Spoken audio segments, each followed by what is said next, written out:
English का वो level जो है उसको अचीव नहीं कर सकते। मतलब जैसे हम अभी बात कर रहे थे कि कॉमनवेल्थ कंट्रीज़ में तो इंग्लिश पढ़ाई जाती है और वहाँ पे लोगों को इतना प्रॉब्लम नहीं होता इंग्लिश को B1 C1 करने में। लेकिन बहुत सारे ऐसे कंट्रीज़ हैं जहाँ पे इंग्लिश बिल्कुल नहीं पढ़ाई जाती स्कूल लेवल पे, इवन कॉलेजेस में भी नहीं, डिग्री लेवल पे भी नहीं पढ़ाई जाती। तो वो कंट्रीज़ भी डेफिनेटली अगर वहाँ से कोई बंदा आना चाहता है तो उसको एक प्रॉब्लम ये होगी कि पहले वो इंग्लिश लैंग्वेज सीखे, और वो C1 के लेवल पे जाके सीखेगा तो उसको प्रॉब्लम होगी। Thank you very much. उसका कॉल लेते हैं। हेलो। हेलो, अस्सलाम वालेकुम। जी वालेकुम अस्सलाम। भाईजान, मैं खान बहादुर बात कर रहा हूँ लंदन से। जी खान बहादुर। जी, मैंने पूछना था कि हमने नेशनलिटी अप्लाई की थी मिडल ऑफ जुलाई में, फैमिली यानी कि 2 बच्चे और मिसेस की। तो मुझे यानी कि बताया गया था कि यहाँ सोलिसिटर से बात हुई थी कि वो कहते थे कि फास्ट ट्रैक के अंदर आजकल 3 महीने के अंदर हो जाता है सारा कुछ। इनकॉलेजमेंट लेटर तो आ गया था हमें विद इन 2-3 वीक के बाद। तो बस ये पूछना था कि रफली आजकल कितना टाइम लग रहा है। आप मिड ऑफ जुलाई से आपकी क्या मुराद है? आपने मिडल ऑफ जुलाई में हमने नेशनैलिटी अप्लाई की थी। ठीक है, राइट। आपको सिर्फ टाइम ड्यूरेशन के बारे में पूछना है कि कितना टाइम उसके बारे में पूछना है बस। जी ठीक है, थैंक यू खान बहादुर। आपका भी सवाल का जवाब देते हैं। Thank you. जुल्फ़ार सर। जी इमरान, थैंक यू। इस तरह के केसेस में यूजुअली जो टाइम पीरियड है वो अप टू 6 मंथ है, कि 3 से 6 मंथ का पीरियड अमूमन लग जाता है, तो इनको थोड़ा सा वेट कर लेना चाहिए। ये फास्ट ट्रैक की क्या आप बात बता रहे हैं? फास्ट ट्रैक वैसे तो प्रीमियम सर्विस होती है जो विंडो सर्विस होती है, उसके अलावा फास्ट ट्रैक का तो कुछ ऐसा इस लेवल के ऊपर होम ऑफिस में तो भी उन्होंने ऐसा कुछ ऑप्शन नहीं दिया। मुझे नहीं अभी फास्ट ट्रैक से क्या मतलब है कि इन्होंने एप्लीकेशन कहाँ पे जमा करवाई है, खुद से बाय पोस्ट भेजी है, या इसको उन्होंने जैसे चेकिंग सर्विस आप बता रहे हैं प्रीमियम सर्विस वहाँ पे जाके करवाई है। तो मेरे ख्याल में इन्होंने बाय पोस्ट भेजी है जो नॉर्मल सर्विस वो है, एक स्टैंडर्ड जो तरीकाकार है, और उसमें 6 मंथ का वो टाइम लिमिट है। यूजुअली 6 मंथ का। 6 मंथ। तो अभी इनको इनके एक्नॉलेजमेंट लेटर भी नहीं आया, जुलाई से भी 3-4 माह तकरीबन हो चुके हैं इनको। अगर इनको एक्नॉलेजमेंट लेटर नहीं आया तो इनको बेहतर है कि उनसे फ़ोन करके रब्ता करें कि और अपनी नाम डेट ऑफ बर्थ से इनकी एप्लीकेशन का पता चल जाए कि वहाँ पे ये खुद भी रब्ता कर सकते हैं या इनके सोलिसिटर हैं तो उनके ज़रिए रब्ता किया जाएगा? डेफिनेटली अगर तो ये इन्होंने खुद एप्लीकेशन किया है तो ये खुद उनको फ़ोन करके अपना नाम डेट ऑफ बर्थ और एड्रेस जो भी वो डिटेल्स मांगते हैं वो बताएंगे, तो वो उनको बता देंगे कि आपकी एप्लीकेशन यहाँ पे आ गई है और वो अंडर प्रोसेस है। और अगर इन्होंने सोलिसिटर के ज़रिए भेजी है तो वो उनसे रब्ता करें तो उनको इन्फॉर्मेशन लेके दे सकते हैं। ठीक है जी खान बहादुर, उम्मीद है आपको सवाल का जवाब मिल गया होगा। नेक्स्ट सवाल लेते हैं। हेलो हेलो,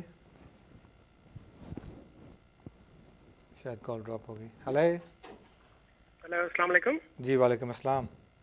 जी भाई, मैं क्या बात कर रहा हूँ, मुझे ये पता करना है कि मैं यहाँ पे स्टूडेंट वीज़े पे हूँ पिछले 8 साल से। जी, तो अभी मैं PSW पे हूँ। अभी आप PSW पे हैं? अभी PSW में, पहले मैं Tier 4 स्टूडेंट वीज़ा, Tier 4 जो स्टूडेंट की है जी, ठीक उसमें है। मैंने 3 साल गुजारे हैं Tier 4 पे। तो आया कि मैं अगर PSW खत्म होने पे मैं वापस स्टूडेंट जाता हूँ तो मेरे 5 साल 2 साल बकाया रह जाएंगे या कितने रह जाएंगे? तो ये चीज़ इसमें मुझे आप पहले ये बताइए, आप 8 साल में से कितना अर्सा आपको PSW भी हो चुका है? PSW पे जी मुझे तकरीबन 10 माह हुए हैं। तकरीबन 10 में। आप क्या लें just for clarity, February 1 year क्या लें में आप? मुझे मिला था। और उससे पहले आपने कोर्सेज क्या किए थे? कोर्स मैंने ये उससे पहले अंडर ग्रेजुएट का कोर्स किया था, लॉ डिग्री मैंने की है, जस्ट उसके बाद मैं प्रैक्टिस नहीं कर रहा हूँ। ठीक है, आपने अंडर ग्रेजुएट कोर्स में लॉ डिग्री की है आपने? जी अंडर ग्रेजुएट में। डिग्री को आप तो कह रहे हैं डिग्री की है ना आपने? जी डिग्री अंडर ग्रेजुएट, जी डिग्री की है ना। कितने ईयर? 3 year 4 year? 4 ईयर की। 4 ईयर। और उसके अलावा क्या कोर्स किया आपने? उससे पहले मैंने जो है DBA किया था, जब मैं यहाँ पे आया था 1 साल का मैंने वो किया, और MBA किया था। ठीक है, मास्टर्स भी आप कर चुके हैं, ग्रेजुएट लेवल का कोर्स भी आपने किया, अंडर ग्रेजुएट भी? मास्टर्स मैंने MBA किया था, लेकिन उसमें मैंने डेजर्टेशन नहीं साबित की थी मैंने, तो मैं लॉ की तरफ आ गया था। मैंने लॉ कंप्लीट किया अंडर ग्रेजुएशन 2011 में, उसके बाद मैं PSW पे आया हूँ। आपने नाम क्या बताया अपना? राजा नाम है मेरा जी। राजा भाई, सबसे पहले मैं एक दो चीज़ें क्लियर करता चलूँ। जो टाइम लिमिट का, जैसे आपको पता है कि अभी नई पॉलिसीज़ के मुताबिक 5 ईयर और 3 ईयर जो है वो कोर्सेज़ की वजह से आपकी टाइम लिमिट हो चुकी है। अगर आप रिटर्न करते हैं PSW के बाद वापस जाते हैं, पहले तो ये देखना कि आपको अवेलेबल भी है वो जो कोर्सेज हैं आप वो ले भी सकते हैं कि नहीं ले सकते, पहले तो ये देखना है। फिर उसके बाद देखना है कि अगर आप वापस स्टूडेंट की कैटेगरी में आते हैं तो मे भी फिर आपको जो मेंटेनेंस वगैरह है उसकी जो चेंजेस होगी वो आपको फुल शो करनी पड़ेगी। डिटेल आंसर लेते हैं जुल्फ़िकार साहब से, आपको बताते हैं। जी जुल्फ़िकार साहब। Thank you Imran. इन्होंने बताया कि ये लो ग्रेजुएट हैं। जी ला ग्रेजुएट। तो अभी जो रिसेंट चेंजेस आई हैं उसमें एक clarification on the post graduate legal courses that are exempt from the time limit ठीक है ऑन स्टडी। तो इनको थोड़ा सा वेट कर लेना चाहिए। अभी जैसे PSW पे हैं, इनको ऐसी कोई जल्दी नहीं है, अभी इनका वीज़ा है इनके पास। अभी जैसे उन्होंने बताया कि 8 साल इनको अगर हो चुके हैं और अगर जब इनका PSW ख़त्म होगा तो 1 ईयर मोर, इनको 9 ईयर्स हो जाएंगे। तो इनको 10 ईयर्स कैटेगरी में एंटर होने के लिए जस्ट 1 ईयर का टाइम चाहिए होगा। तो अगर लॉ में डिफरेंट कोर्सेज होते हैं, जैसे LPC है, आपके पास GDL पोस्ट ग्रेजुएट डिप्लोमा है लॉ में करने के लिए, लेकिन आपने डिग्री की है तो आप GDL शायद ना कर सके, लेकिन लीगल प्रैक्टिस कोर्स कर सकते हैं जो कि 1 ईयर का होगा और इनको टाइम लिमिट शायद उसमें ना रिस्ट्रिक्शन की हो कि ये टाइम लिमिट रहता है। तो मेरे ख्याल में PSW के बाद इनके पास ऑप्शन है, लेकिन इनको मेंटेनेंस जो है वो फुल करनी पड़ेगी जो नए स्टूडेंट के लिए होती है। Thank you very much Zulfikar. Next call लेते हैं। हेलो अस्सलाम वालेकुम। वालेकुम अस्सलाम। सर मैंने पूछना ये था कि मैं यहाँ पे ब्रिटिश नेशनल हूँ। मेरी वाइफ डिपेंडेंट वीज़ा पे 2 साल के, अभी नेक्स्ट ईयर उनका जो ना वो टाइम पीरियड जो ख़त्म हो जाएगा, तो अभी मैं किसी किस्म का कोई बेनिफिट्स नहीं ले रहा है यहाँ पे UK में। तो आया कि चाइल्ड क्रेडिट जो है वो उससे इफेक्ट पड़ता है इसके ऊपर जब उनकी नेशनलिटी में अप्लाई करूँगा कि नहीं? ठीक है, क्योंकि बाकी मैं कोई किसी किस्म का इवन के चाइल्ड बेनिफिट भी मैं नहीं ले रहा। ठीक है। सर अभी दूसरा क्वेश्चन मेरा ये है कि मेरी कज़न है जो यहाँ पे स्टूडेंट वीज़े पे आई हुई हैं और पहले 6 मंथ वो कॉलेज गई हैं, उसके बाद फिर वो कॉलेज नहीं जा सकी कुछ मेडिकल रीज़न की वजह से। तो उनका ये है कि उन्होंने अपने GP से उन्होंने लेटर भी लिया हुआ, तो उनकी एक्सटेंशन भी अभी 2-3 महीने तक आने वाली है। तो अगर वो किसी और कॉलेज से जाके इनरोल करवाती हैं अपना और वो भेजती हैं, तो उसमें कौन कौन से यानी कि डॉक्यूमेंट चाहिए और क्या किस किस्म की यानी कि पेपर वर्क हो, ये सब पूछना था मैंने। जी थैंक यू। अभी आपके सवाल का जवाब देते हैं। जुल्फ़िकार साहब, चाइल्ड टैक्स क्रेडिट तो काउंट नहीं होंगे उसमें जब अगर स्पाउस के वाले से अप्लाई करेंगे वो? जी, जो टैक्स क्रेडिट्स हैं बेसिकली ये गवर्नमेंट की तरफ से एक इंसेंटिव है उन लोगों के लिए जो वर्किंग काम कर रहे हैं। ठीक है, तो इसलिए चाइल्ड टैक्स क्रेडिट जो है ये कभी भी बेनिफिट में कंसिडर नहीं है, जैसे हाउसिंग बेनिफिट है या काउंसिल टैक्स बेनिफिट है या इनकम सपोर्ट या जॉब सीकर अलाउंस है। तो टैक्स क्रेडिट्स जो हैं वो आप ले सकते हैं, अफेक्ट नहीं करेंगे इनको। दूसरा सवाल आ गया इनका स्टूडेंट वीज़ा के हवाले से। स्टूडेंट वीज़ा के हवाले से डिपेंड करता है कि वो किस कोर्स में जाना चाह रही हैं, किस इंस्टीट्यूशन के में वो पढ़ना चाह रही हैं।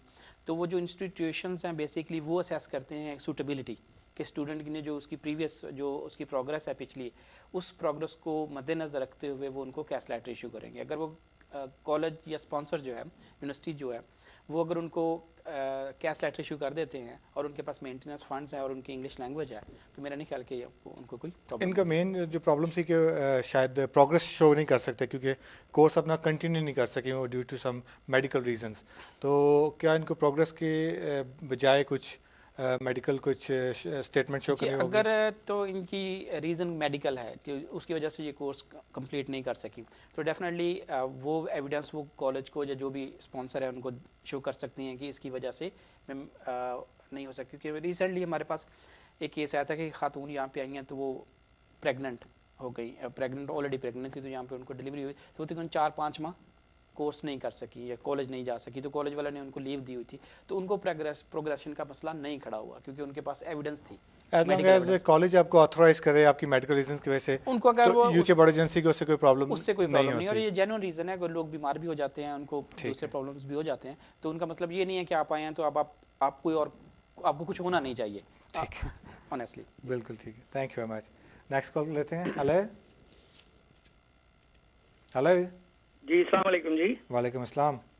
मेरा नाम मुनीर है जी, मैं सलाह तो बोल रहे हैं। मैं 2 सवाल ने मेरे। एक तो मैं पूछना है कि प्रॉस्पेक्टिव स्टूडेंट्स वास्ते फंड्स की रिक्वायरमेंट और डॉक्यूमेंटेशन की रिक्वायरमेंट्स की है, और दूसरा है कि डिस्क्रिशनरी लीव है मेरे को 2015 तक, और 5 साल तो मैं इतने हैं और मैं अपना बिजनेस कर रहे हैं ਉਹਦੇ ਲਈ अगर मैं इस 10 साल के पीरियड चो निकल के अप्लाई करना चाहवा इंडेफिनेट लीव ਤੇ क्या मेरे करंट टर्नओवर मेरा बिजनेस ਦਾ ਕਿੰਨਾ ਹੋਵੇ ਜਿਹੜਾ ਮੈਨੂੰ ਸਪੋਰਟ ਕਰੇਗਾ प्लीज मैं फोन बंद कर रहा हूं मैं सुनांगा तारा screen thank you Munir sir, thank you very much. अल्लाह हाफिज़।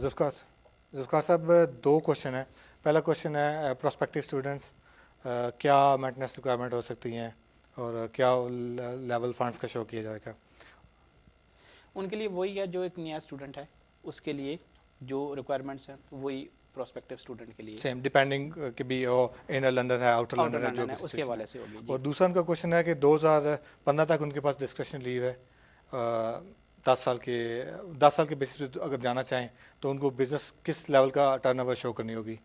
जहाँ तक अब इनका सवाल जो है वो क्योंकि अभी उन्होंने फ़ोन बंद वैसे कर काफ़ी इनका एक जनरल ओपन क्वेश्चन है इनका। ओपन क्वेश्चन है क्योंकि अभी हमारे पास ये डिटेल नहीं है कि इनको डिस्क्रिप्शन लीव किस बेस पे मिली है और अगर डिस्क्रिप्शन लीव से पहले इनके पास क्या लीव थी, ठीक है, और weather there is any continuity of the leave और नॉट, ठीक है, क्योंकि मुमकिन है इन्होंने कहीं पे ब्रेक किया और इनको पता ना चला हो या इनके सेंस में वो कंटिन्यूटी हो और वो ब्रेक हो। कंटिन्यूटी बहुत इंपॉर्टेंट फैक्टर है 10 इयर्स की कैटेगरी में, 10 इयर्स की कैटेगरी में कि कहीं पे इन पे ब्रेक नहीं होनी चाहिए। लेकिन 10 ईयर की कैटेगरी के लिए कोई बिजनेस की टर्नओवर को तो ऐसी रिक्वायरमेंट नहीं है? नहीं, ऐसी नहीं है। उसमें तो सिंपल जो रिक्वायरमेंट्स है वो है इंग्लिश लैंग्वेज की कि आपके पास इंग्लिश लैंग्वेज होनी चाहिए अगर और कंटिन्यूटी है और 10 इयर्स कंटिन्यूस हो आपके लिए, तो आपको बाकी टर्नओवर की नहीं है, आपका बिजनेस कर रहे हैं तो that's a good thing, that's a positive valid point है उसका। ठीक है, thank you very much ji.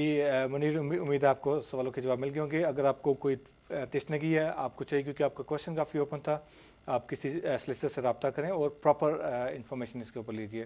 Thank you very much viewers. इसके साथ ही हमारा ब्रेक का वक्त होता है। ब्रेक के बाद दोबारा मुलाकात करते हैं इंशाल्लाह। Thank you.